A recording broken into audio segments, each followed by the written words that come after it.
Hello viewers, you're welcome to our lecture series on biological techniques.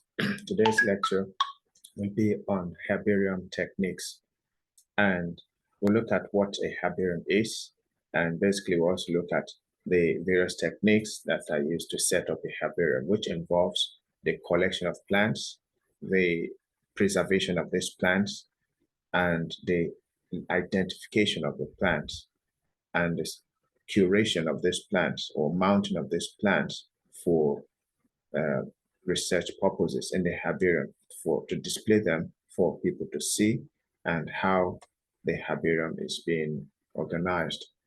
Now, what is a herbarium? What does the word herbarium basically mean? A herbarium basically is a storehouse of botanical specimens which are arranged in the sequence of an acceptable classification system, and available for reference or other scientific purposes. So it is a storehouse of plant specimen. So the place where plants are stored is called a herbarium. Okay, and these plants are arranged in the sequence of an acceptable classification system. They are arranged in an acceptable classification system and available for reference and other scientific study. The collection of plants or plant collections are essential for taxonomic researches because they serve as voucher specimens. They also help to identify the family, genus, and species of plants. Now, I want to look at the basic equipment that's required for the collection of plants, the basic equipment that are required for plant collection. Now, I want to first look at the various categories of this equipment. First, we want to look at the digging tools. There are some tools that are used to collect plants, and they are called digging tools, such as the shovel, the spade, the trowel, the garden digger, or some other digging tool. And they are used to remove the plant from the soil when you want to collect these plants. Now, here are some examples of the digging tools. Here's a trowel at the bottom that can be used to collect, to dig out plants from the soil. Then we also have the shovel for digging out plants from the soil, to collect plants from the soil. We also, to collect plants, you also need the trimming tools. And the trimming tools includes a sharp knife, a pair of scissors, or a pruning shear. And these are used to cut off woody specimen to remove excess or old plant material and to slice thick roots. So in contrast to the digging tools that are used to collect small plants, to dig grasses and other small plants from the ground, the cutting or the trimming tools, such as the knife, the pair of scissors, and the pruning shear, is used to cut off woody specimen, like the stems of some plants that are big, that cannot be carried to the lab, or that cannot be carried to the herbarium. Such ones, only plant parts are collected, like the leaves, the flowers, and some other parts of the plant that are required for identification.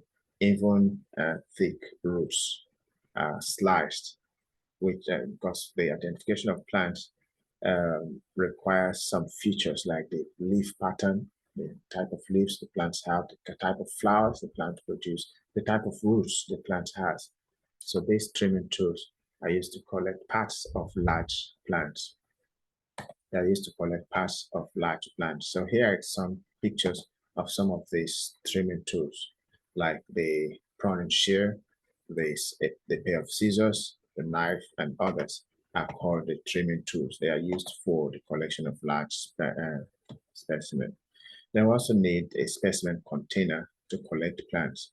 Plastic bags are recommended for keeping plants until you can press them. And usually they are black colored plastic bags or any other color, but dark colored plastic bags are preferred. They also need a notebook, a field notebook or tablet, and a pencil or pen are needed to record all important information about the plant and the location where the plant was collected.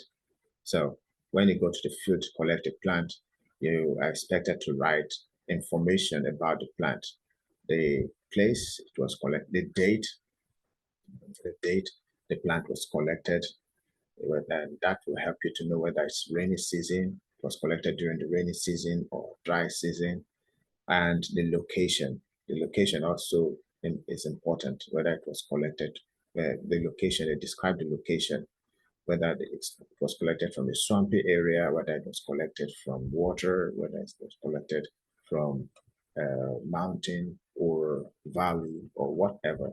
Information about the location of the plant should also be written to provide useful information for reference purposes. Now, we want to look at the plant collection procedure, how to collect these plants. Plant collection procedure. The method for the collection of plant specimen depends on the habitat being studied and the type of specimen to be collected. Depends on the type of habitat being studied and the specimen, the type of specimen to be collected. Plants that are found in aquatic habitat are collected differently, like the water hyacinth. To collect water hyacinth, you don't need to use your shovel to dig. You don't also need trimming tools. Okay, so the type of habitat requires the method of collection that's employed. So that's one very important feature in plant collection. Since some plants blossom in the rainy season and others blossom in the dry season, you will not be able to collect all the plants at any one time of the year. There are some plants that are seen only in the dry season, and some are seen only in the rainy season. So when making collections for the herbarium, it is advisable to collect plants both during the rainy season and during the dry season for you to have a full representation of the plants in an area. Or when someone is carrying out a research on the plants that are found in an area, it is not advisable to sample only in the dry season or only in the rainy season to actually conclude that we have social number of type of species of plants in an area. Both dry and rainy season are sampled. So plants are collected both in the rainy season and in the dry season. So to collect the plants too, you need to take several plastic bags with you when collecting them. You need to carry several plastic bags to collect different plant materials and not to compress them inside the plastic bags. Now, to collect the plants too, you have to choose plant specimen carefully. Select one or preferably two of each plant species to be collected. So if you want to collect the plant species, you have to select one or two of each plant species. Avoid plants that are off color, grazed, over mature, deceased, or otherwise not normal. So plants that are not very healthy should be avoided. Small plants, the whole plant should be collected with the digging tools such as spade and shovel. If you want to collect small plants, the digging tools are used. The spade, the trowel, or the shovels are used. Use a spade or a trowel to collect small plants by digging them off from the ground. Okay, the whole plant is usually collected, but for larger plants or trees, while parts of large plants or trees should be collected with trimming tools such as knife and scissors. The parts of large plants or trees should be collected with trimming tools such as knife and scissors. Large plants are collected with knife and scissors. Now here are various methods that are used for collection of plants. Small plants like this grass is collected with a trowel. You can use a trowel to dig up small plants. Then the larger plant, this also is a small plant, the okra plant, or even grasses can be collected with a digging tools, either with a shovel or with a trowel or any other digging tool like the spade. Then small plants are collected with the scissors, like as it is in this picture. The scissors is used to cut off the flower. Okay, and it's a large plant. So the flower, which is a very important taxonomic feature, is collected with a scissors. Then a pruning shear is also used to cut off part of the plant. Okay, these are called the trimming tools. The scissors, the pruning shears, the knife are used to cut off parts of large plants that cannot be carried whole to the herbarium. Now I want to look at how to collect specific types of plants. When collecting grasses or grass-like plants, select specimens with seed heads fully emerged from the sheet.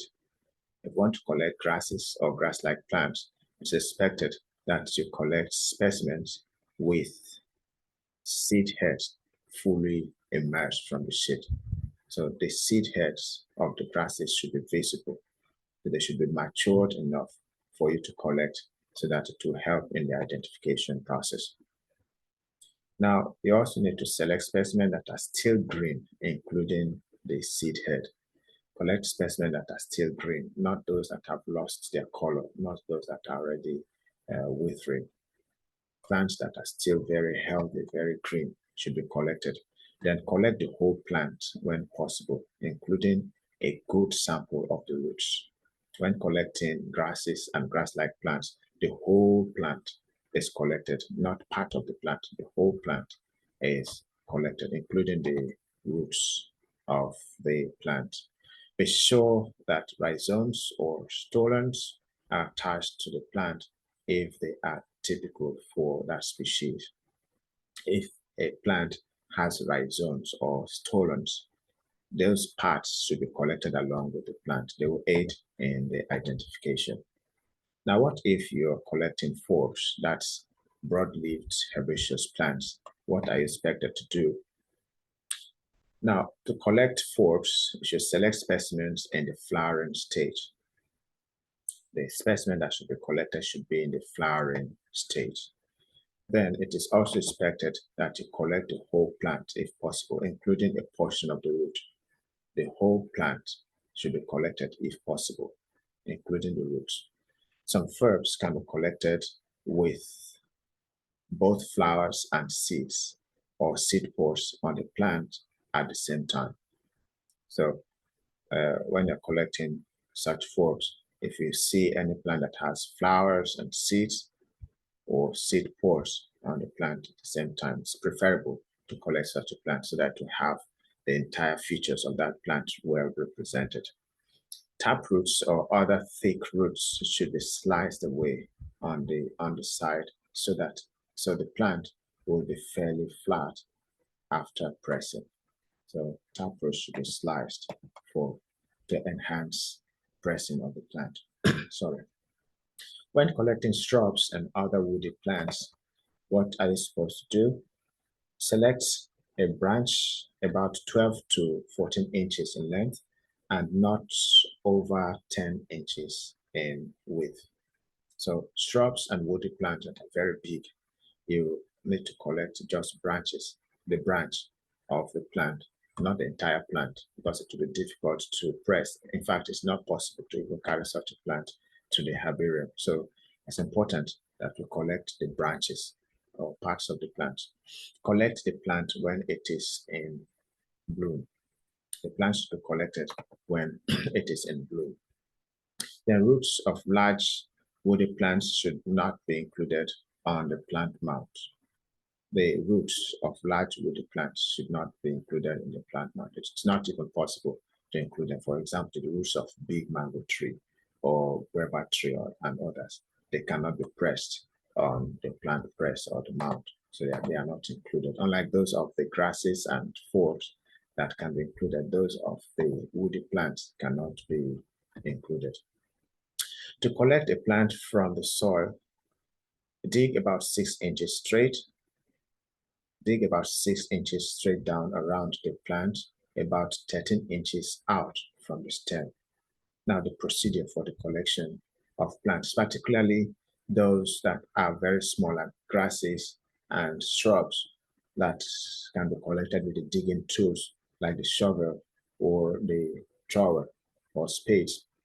You are expected to dig about 6 inches straight down and then 3 inches away from the plant, away from the stem of the plant. Then you carefully lift out the chunk of soil. If the soil is dry, shake the soil gently from the roots. If the soil, if you're collecting plants, particularly in the dry season, you can easily just shake off the soil gently from the roots.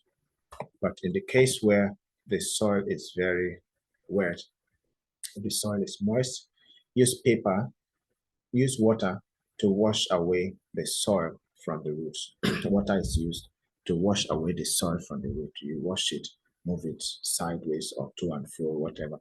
You put it in the water and then you shake until the soil is washed away from the roots. Excess moisture after washing the roots can be removed by firmly pressing the plant between paper towels. Paper towels or serviettes are used to remove excess moisture. You press the roots with those serviettes or paper towels to remove the excess water. Remove excess plant material from the roots, stems, leaves, and seed heads. Excess plant materials, maybe other plants that have attached to the plant, can be removed from the leaves. After collection, each specimen should be put in a clearly labeled plastic bag that states the name of collector, date, time, sample location or sampling station, and the name of the plant if identified, or code number of the plant if not identified, of the specimen, and also add a few drops of water. Don't overdo it. Then seal the bag and the specimen will stay fresh. So important information like the name of the collector, the date of collection, the time of collection, the sample location or the sampling station, the name of the sample if it is identified, or the code should be written on the sample. And then a few drops of water can be added, and that will help to keep the samples fresh before getting to the lab to preserve it properly. The bags should be kept out of direct sunlight. The collecting bags should be kept out of direct sunlight. This collecting bags should be kept out of direct sunlight. Now I want to look at how to identify plants, identification of plants. Identification of plants. The identification of plants is usually done with the aid of taxonomic keys. The identification of plants is usually done with the aid of identification of taxonomic keys. Taxonomic keys basically refer to a document that has a description of plant species that enables the botanist to identify these plants, has the specific characteristics of specific plants and the scientific names of these plants. Okay, stems, leaves, and leaf arrangement, roots and flowers or seed heads are very vital features of plants that are essential for identification. So the stems of plants, the leaves and leaf arrangement of these plants, the roots, the pattern of the roots, and the flowers or seed heads aid in the identification of plants. For instance, if one sees the flower of a hibiscus flower, it is easy to identify the plant. The leaves of a mango tree can make one to easily identify a mango tree. What about the fruits of the tree? For instance, if you see the fruit of a mango tree, okay, those fruits can easily make one to say, oh, this tree must be a mango tree because it's bearing mango leaves. The leaf arrangement too also is very vital in the identification of plants. Now I want to look at guidelines for preserving or pressing plant specimen. The guidelines for preserving plant specimen. There are procedures for the preservation of plants. We have looked at collection of plants. Now we want to look at the preservation, how to, when you get to the lab or the herbarium, how you can preserve these plants. The collected plants and plant parts should be preserved and dried in a plant press. So the plant press is used to preserve the plants. The plant press is used to preserve the plants.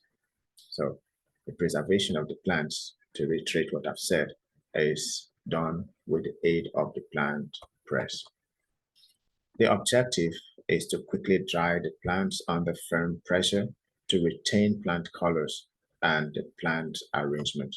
So the plant press enables us to quickly dry the plants under firm pressure to retain the plant colors and the plant arrangement. So it's a very important technique, simple but very efficient. The following guidelines should be followed when preserving plants in a plant press. The first procedure is that you should press the plants as soon as possible after collecting. It is very important. The plant should not be left for a long period of time because they could wilt. Once the plant wilts, it will not make an attractive mount. So to avoid that, the plant should be pressed immediately you return from the field if possible. You should have your plant press ready to go before you remove a specimen from the plastic bag. Have plenty of absorbent papers or newspapers folded lengthwise with about a quarter of the upper and lower edges folded towards the center. So absorbent papers should be kept ready because they are used to preserve the plants. Where you don't have absorbent papers, the newspapers are used in place of the absorbent papers. This will help keep your specimen from sliding out. That's when the paper should be folded at the edges, folded towards the center, and that will prevent the specimen from sliding out. A supply of press or corrugated cardboard sheets is also needed. Okay, corrugated cardboard sheets. The plant press or the corrugated sheets is also very important when pressing the plants. The third stage is that you should remove one plant at a time from the plastic bag. When removing the plants, remove one plant at a time. You're not expected to remove all from the plastic bag. Remove one at a time from the plastic bag. Then check the plant closely to make sure all soil is removed from the roots and remove excess moisture with a paper towel. You should check the plant to ensure that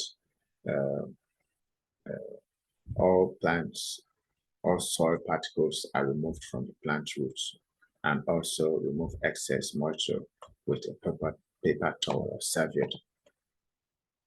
If the plant is less than 12 inches long, place it in the folded newspaper. If it is less than 12 inches long, it should be placed in a folded newspaper. Arrange the stems, leaves, roots, and flowers exactly as you want them to appear on the mound.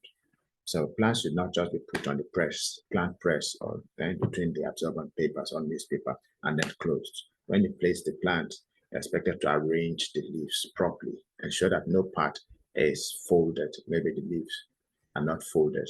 They should be flat on the surface so that they are not, the actual shape of the flowers or the leaves are not distorted. Flowers should be pressed open. The flowers of the plant should be pressed open, not closed. The flowers should be open. Both the upper and lower surfaces of flowers and leaves should be displayed. The upper and lower surfaces of the flowers and leaves should be displayed. Now, these are the constituents of a plant press. As explained, the constituents of a plant press includes the wooden rack. This is the wooden rack. The wooden rack is usually 33 cm by 50 cm. The length is 50 cm, while the width is 33 cm. Then you also need a rope to tie the plant press or the wooden racks together when the plants have been mounted on the plant press. Then you also need absorbent papers. Absorbent papers, like we said earlier, the absorbent paper can also be improvised. If you don't have the absorbent paper, make use of newspapers. Okay, newspaper can be used in place of the absorbent papers. Then you also need the corrugated cardboard. The corrugated cardboard. Where you can find it, you can cut cartons to size, the size of 33 cm by 50 cm, and use for that purpose. Then the plant materials are also parts are required for a plant press to be complete. Now, if the plant is longer than 12 inches, it will be necessary to fold the plant in a shape of V, N, or W. If the plant is still too large, press a sample of each part. That's if it's too large, you press a sample of each part, the stem of the plant, the leaf of the plant, the root of the plant, and flower or seed head of the plant. The whole plant can be mounted. For hard-to-handle plants, hold at the stem base firmly and slowly move the plant up and down against the newspaper a few times, stopping with an upward stroke. This will help separate and strengthen out the branches and leaves. Now, after that, you now write the assigned plant number or botanical name from your field notebook on the newspaper. You now write the botanical name of the plant on the newspaper. Then place the plant onto your press. After that, you now put the plant on your plant press. A cardboard sheet should be below and above the folded newspaper, a corrugated cardboard sheet. Like I said, if you don't have that, you can use cartons that have been used to package goods. You cut them into size 33 cm by 50 cm, and then you place them on above and below the newspaper or the absorbent paper. Pressure is then supplied to the layers of the absorbent paper or newspaper by either tightening the straps of the plant press or screwing the nuts in the frame of the plant press. So you can use straps, or if you don't have that, you can use a rope to tie the plant press, just as the one you see, the locally made plant press. This one has ropes instead of straps or knots. Okay, so this is the plant press. It is ready. The plant press has the wooden rack, then the corrugated cardboard sheet, as well as the absorbent papers and plants in between. So that's basically how the plant press is being made.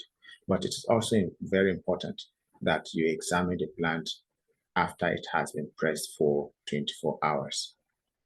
And this is your last opportunity to do some arrangement while the plant is still flexible. You examine the plant after 24 hours to ensure that everything is okay. Be sure that both upper and lower leaf surfaces are visible or they show. Then change the newspaper or absorbent paper every day until the plant is thoroughly dry. So that may not be very necessary, particularly in plants that do not have much moisture. But those ones that have much moisture and the plant, the water has affected the absorbent paper, it's good to change the absorbent paper. Plants can be removed from the press in 7 to 10 days, okay, to mount. But if it is not ready, if you're not ready to mount, they can be in the plant press for as long as possible. So you keep the plants in folded newspaper until you are ready to mount them. Now, we want to look at how to label herbarium specimen. How to label herbarium specimens.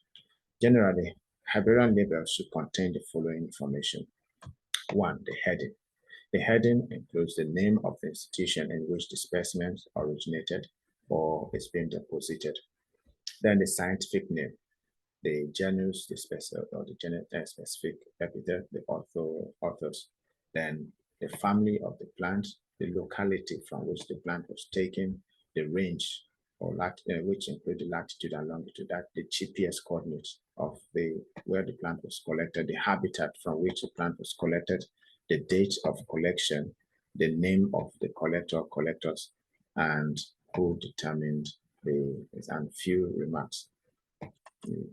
Now I want to look at one other very important feature, which is mounting herbarium specimen. Mounting of herbarium specimen. After the plant specimen have been pressed and dried, they are ready to be mounted. Most herbaria use a glue or paste to fasten specimen to the sheets. Okay, you can use a glue to glue the plants to the herbarium sheet or a paste. Small paper envelopes called fragment pockets are attached to the sheet to hold seeds, extra flowers, or any other part of the specimen. So the seeds, extra flowers, or any other part of this plant are put into small paper envelopes called fragment papers, fragment pockets. Now this is a mounted plant. The plant is already mounted, and this is the mounting board.